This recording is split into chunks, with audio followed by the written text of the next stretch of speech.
Ô malheureux mortel, ô terre déplorable, ô de tous les mortels assemblages effroyables, d'inutiles douleurs, éternel entretien, philosophe trompé qui criait « Tout est bien !» accourez, contemplez ces ruines affreuses, ces débris, ces lambeaux, ces cendres malheureuses.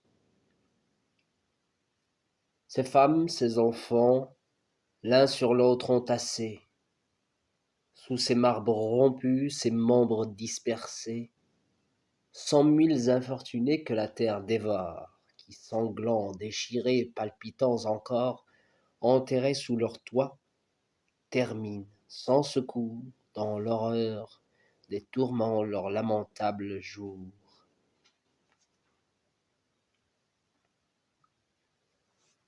Aux cris demi-formés de leurs voix expirantes, au spectacle effrayant de leurs cendres fumantes, et direz-vous, c'est l'effet des éternelles lois, qui d'un Dieu libre et bon nécessite le choix.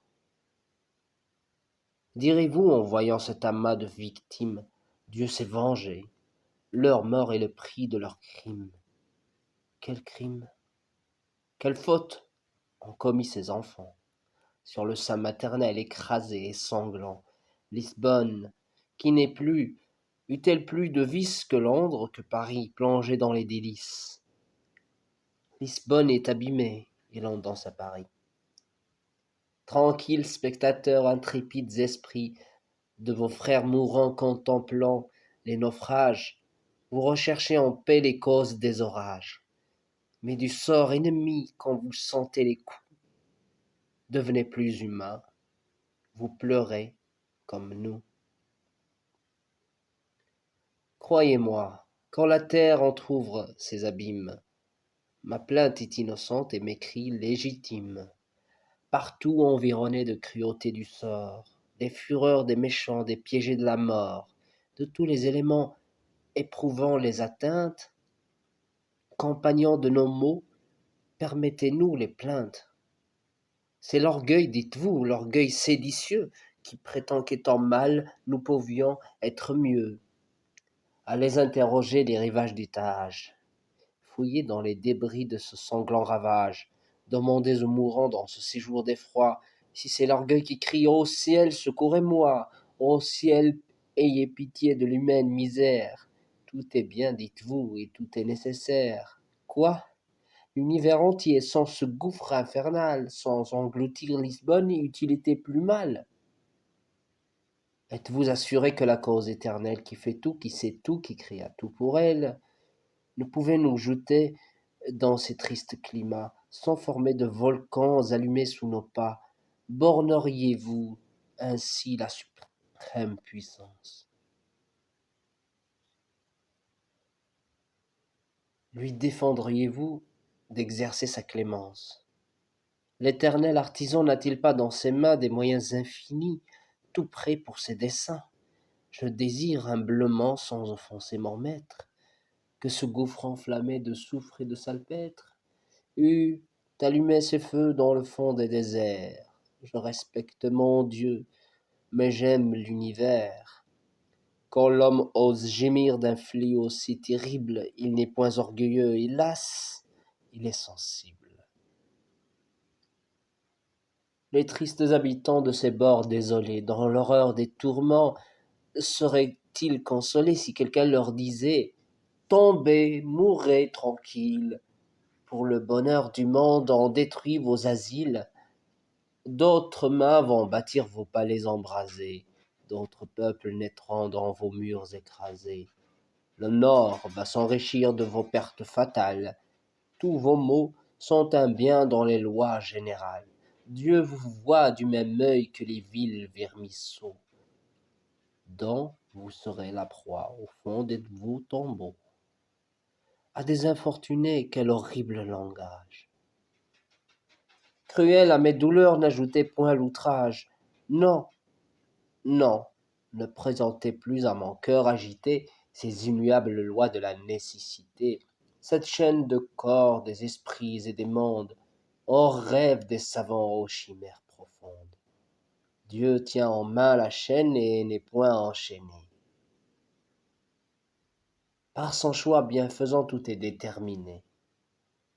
Il est libre, il est juste, il n'est point implacable. Pourquoi donc souffrons-nous sous un maître équitable? Voilà le nœud fatal qu'il fallait délier. Guérirez-vous vos maux, n'osant les nier? Tous les peuples, tremblant sous une main divine, du mal que vous niez en cherchez l'origine. Si l'éternelle loi qui meut les éléments fait tomber les rochers sous les efforts des vents, si les chaînes touffues par la foudre s'embrasent, ils ne ressentent point les coups qui les écrasent. Mais je vis, mais je sens, mais mon cœur opprimé demande des secours au Dieu qui l'a formé. Enfant du Tout-Puissant mais né dans la misère, nous étendons les mains vers notre commun Père. Le vase, on le sait bien, ne dit point au potier: pourquoi suis-je si vil, si faible et si grossier? Il n'a point la parole, il n'a point la pensée. Saturne, en se formant, qui tombe fracassé, de la main du potier n'a reçu point un cœur, qui désira les biens et sentit son malheur. Ce malheur, dites-vous, est le bien d'un autre être. De mon corps tout sanglant, 1000 insectes vont naître.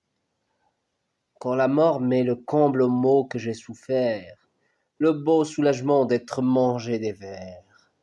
Triste calculateur des misères humaines, ne me consolez point, vous aigrissez mes peines, et je ne vois en vous que l'effort impuissant d'un fier infortuné qui feint d'être content. Je ne suis du grand tout qu'une faible partie. Oui, mais les animaux condamnés à la vie, tous les êtres sentants nés sous la même loi, vivent dans la douleur et meurent comme moi. Le vautour acharné sur sa timide proie, de ses membres sanglants se répète avec joie. Tout semble bien pour lui, mais bientôt à son tour, un aigle au bec tranchant dévora le vautour. L'homme d'un plan mortel atteint cet aigle altière. Et l'homme au champ de Mars couché sur la poussière, sanglant, percé de coups, sur un tas de mourants, sert d'aliment à faux aux oiseaux dévorants. Ainsi du monde entier tous les membres gémissent, nés tous pour les tourments, l'un par l'autre ils périssent. Et vous composerez dans ce chaos fatal des malheurs de chaque être un bonheur général? Quel bonheur! Ô mortels et faibles et misérables, vous criez tout est bien d'une voix lamentable. L'univers vous dément, et votre propre cœur sans foi de votre esprit à réfuter l'erreur. Éléments, animaux, humains, tout est en guerre. Il le faut avouer, le mal est sur la terre. Son principe secret ne nous est point connu. De l'auteur de tout bien, le mal est-il venu? Est-ce le noir typhon, le barbare Riemann, dans la loi tyrannique assoufflée nous condamne? Mon esprit n'admet point ces monstres odieux dont le monde en tremblant fit autrefois des dieux. Mais comment concevoir un Dieu, la bonté même, qui prodigua ses biens à ses enfants qu'il aime, et qui versa sur eux les maux à pleine main? Quel œil peut pénétrer dans ces profonds desseins de l'être tout parfait? Le mal ne pouvait naître. Il ne vient point d'autrui, puisque Dieu seul est maître. Il existe pourtant, ô triste vérité, ô mélange étonnant de contrariétés, un Dieu vint consoler notre race affligée, il visita la terre, il ne l'a point changée. Un sophiste arrogant nous dit qu'il ne l'a pu. Il le pouvait, dit l'autre, il ne l'a point voulu. Il le voudra sans doute, et tandis qu'on raisonne, les foudres souterrains engloutissent Lisbonne, et de 30 cités dispersées les débris, des bords sanglants du Tage à la mer de Cadie. Oh, l'homme est né coupable, et Dieu punit sa race. Ou, ce maître absolu de l'être et de l'espace, sans courroux, sans pitié, tranquille, indifférent, de ses premiers décrets suit l'éternel torrent, où la matière informe à son maître rebelle, portant soit des défauts nécessaires comme elle, ou bien Dieu nous éprouve et ce séjour mortel n'est qu'un passage étroit vers un monde éternel. Nous essuyons ici des douleurs passagères, le trépas est un bien qui finit nos misères. Mais quand nous sortirons de ce passage affreux, qui de nous prétendra mériter d'être heureux? Quelques parties qu'on prenne, on doit frémir sans doute. Il n'est rien qu'on connaisse et rien qu'on ne redoute. La nature est muette, on l'interroge en vain. On a besoin d'un Dieu qui parle au genre humain. Il n'appartient qu'à lui d'expliquer son ouvrage, de consoler le faible et d'éclairer le sage.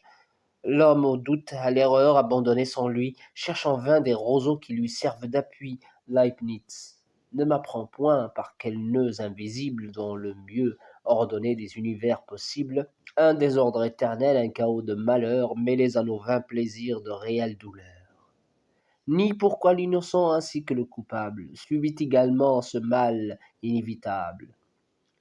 Je ne conçois pas plus comment tout serait bien. Je suis comme un docteur, hélas, je ne sais rien. Platon dit qu'autrefois l'homme avait eu des ailes, un corps impénétrable aux atteintes mortelles.